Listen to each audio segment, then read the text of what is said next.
Fala, pessoal do Tudo da Bola, tudo bem? Né? Mais uma derrota do Vasco da Gama, dessa vez contra o Corinthians. Mas também vimos hoje uma forma diferente de se jogar e uma cara bem melhor do que o Ramon Dias pretende a equipe do Vasco da Gama. Tinha que dar tudo certo hoje. Não aconteceu não dando, né? Porque está um momento de urgência no Gigante da Colina. Mas eu vi hoje coisas positivas e que, bem trabalhada, com mais tempo de trabalho, podem melhorar e muito. E algumas coisas negativas que também, com trabalho, irá se corrigir, né? Mas antes de eu falar tudo sobre esse jogo, tudo sobre essa derrota do Cruz Maltino para a equipe do Corinthians, vou pedir para vocês deixar o like, compartilhar esse vídeo, né, para todo mundo, grupo da família, grupo da igreja, grupo do futebol principalmente, né? E também se inscreva no canal, que todo dia, quase todo dia, a gente está botando um vídeo falando sobre, principalmente, os clubes cariocas, mas, em geral, o futebol brasileiro, e olhando mais por essa parte tática, essa análise de desempenho, né, que é muito importante para você conhecer cada vez mais como a sua equipe joga ou como a equipe adversária vem jogando, né? Isso daí vai depender se você é Flamengo, Botafogo, Vasco ou Fluminense, principalmente os clubes que eu mais cubro aqui no canal são esses, né? Mas vamos lá para o jogo. O jogo hoje teve certas mudanças. A primeira mudança, né, como o vídeo de ontem eu falei, o Ramon Dias jogou hoje com 3 zagueiros, né?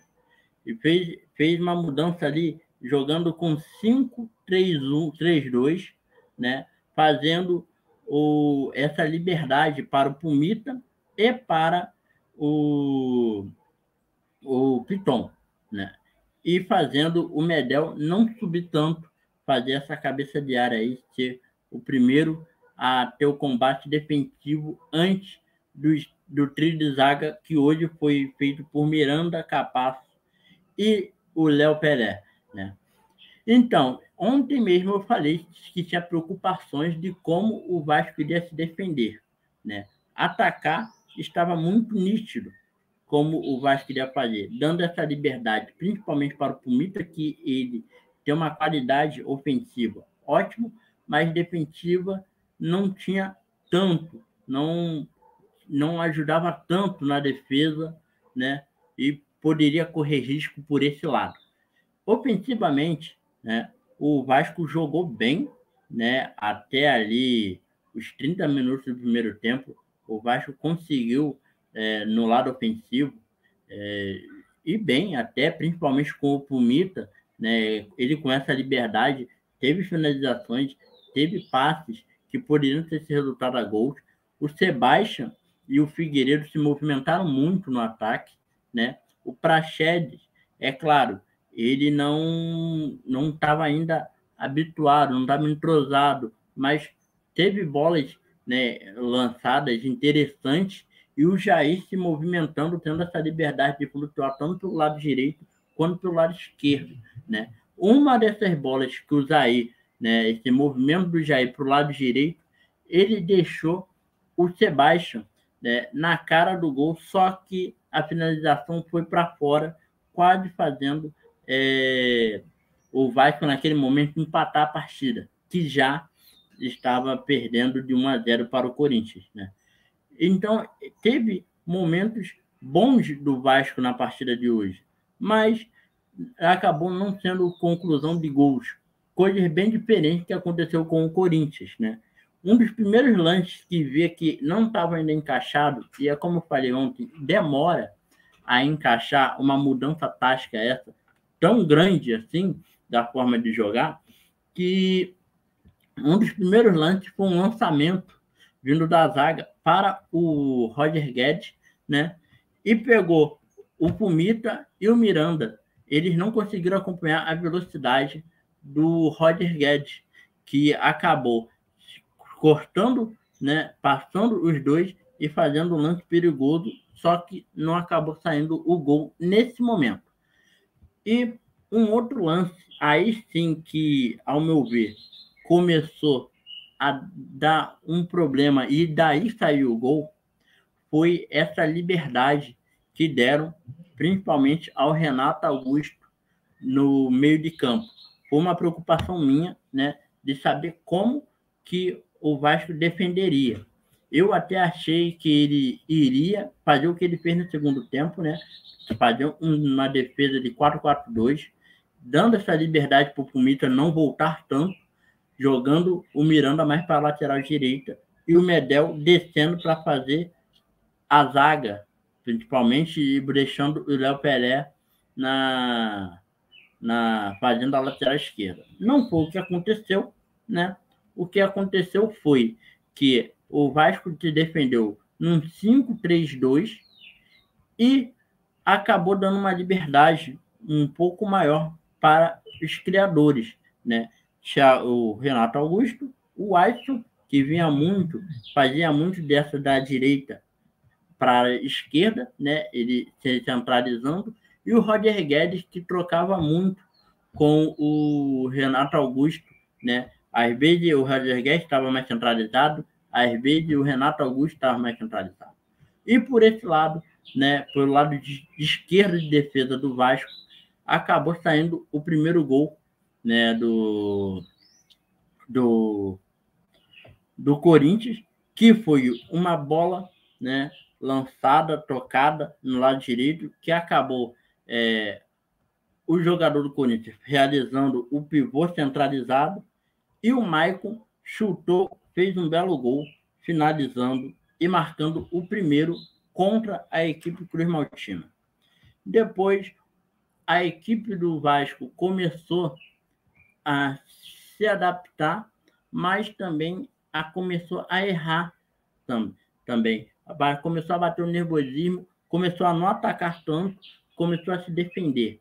Teve momentos do jogo que o Medel, que em vez de ele fazer aquela primeira pressão, principalmente quem estava centralizado no meio de campo, tanto o Renato Augusto quanto o Roger Guedes, ele acabava descendo mais ainda e formando uma linha de 6, né? Aí ficava Pumita, Miranda, Capasso, Medel,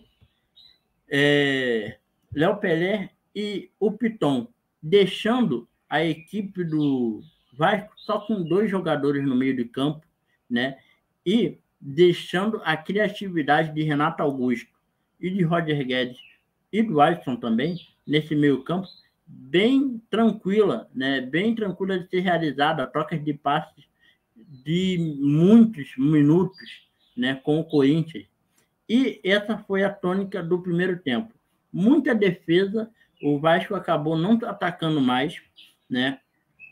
E isso deu alguns problemas, né? O Vasco acabou não tentando empatar o jogo no primeiro tempo. Tentou se segurar para as mudanças que viriam no segundo tempo, né? A primeira mudança que veio foi a saída do Pumita, né?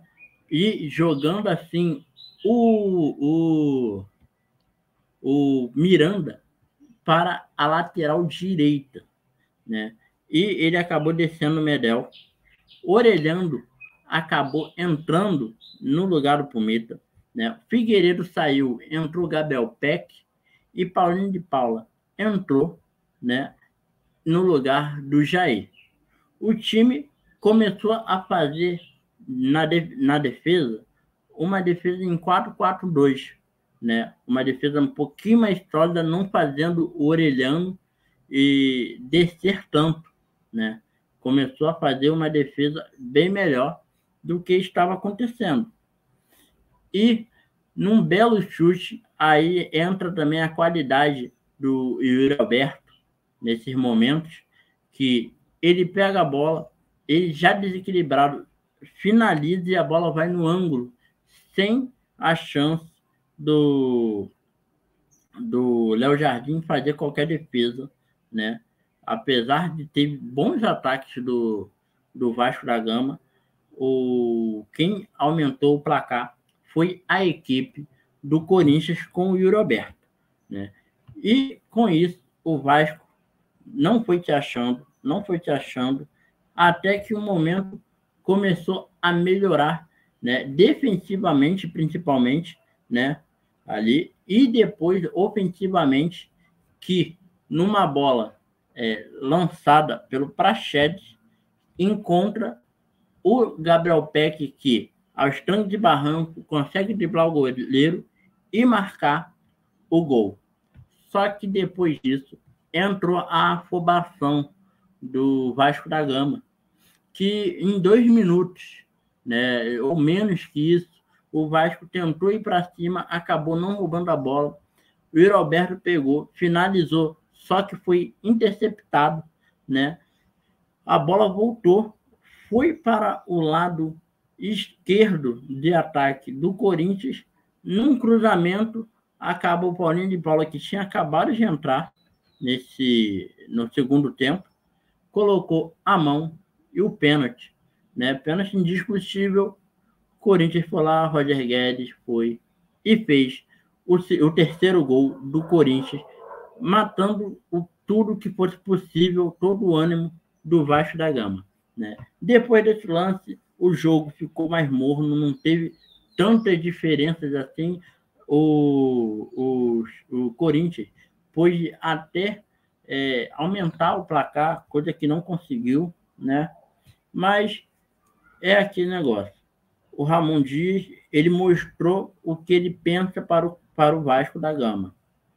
Não deu certo, não foi um resultado que o vascaíno esperava, quer e necessita nesse momento.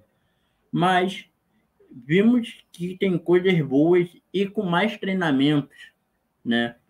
E com mais treinamentos, mais conhecimentos dessa nova tática, dessa nova organização ofensiva e defensiva, a equipe do Vasco pode minimizar esses erros, né? E começar a dar um pouquinho mais de trabalho, principalmente no segundo turno, e que vai precisar ter muitos pontos, principalmente em casa, né? Porque até agora o Vasco em São Januário não marcou gol, né? Marca gol fora, mas em São Januário não consegue. E isso é uma necessidade urgente se o Vasco ainda quiser lutar para ficar na primeira divisão. É um momento de urgente, emergência, o que você quiser falar sobre o Vasco. Mas não dá para negar que o trabalho do Ramon Dias, de poucas semanas, né, a segunda semana dele, já mostrou que dá para mudar. O problema é, dá para mudar e terá tempo para isso ou não? Pressão, ele já sabia que iria ter, né? De dentro, de fora, de todos os lugares. Agora é saber se vão dar tempo e se ele terá tempo também para organizar tudo isso, né? E salvar o Vasco da Gama do rebaixamento. Mas isso daí é só o tempo girar, só os jogos vão dizer, né? E é isso daí, pessoal. Eu vou pedir mais uma vez aqui para você deixar o like, compartilhar esse vídeo para todo mundo e quem puder faz o Pix aí, ajuda muito o canal, né? Até a próxima e que na próxima vez que eu venha falar sobre o Vasco tenha sido por uma vitória, tenha sido por um jogo ótimo, o que não foi hoje, mas mostrou as características diferentes e a forma, né, que o Ramon Dias quer jogar, quer que o Vasco jogue e melhore para sair dessa zona complicada que é a zona de rebaixamento. Até a próxima, pessoal. Fui.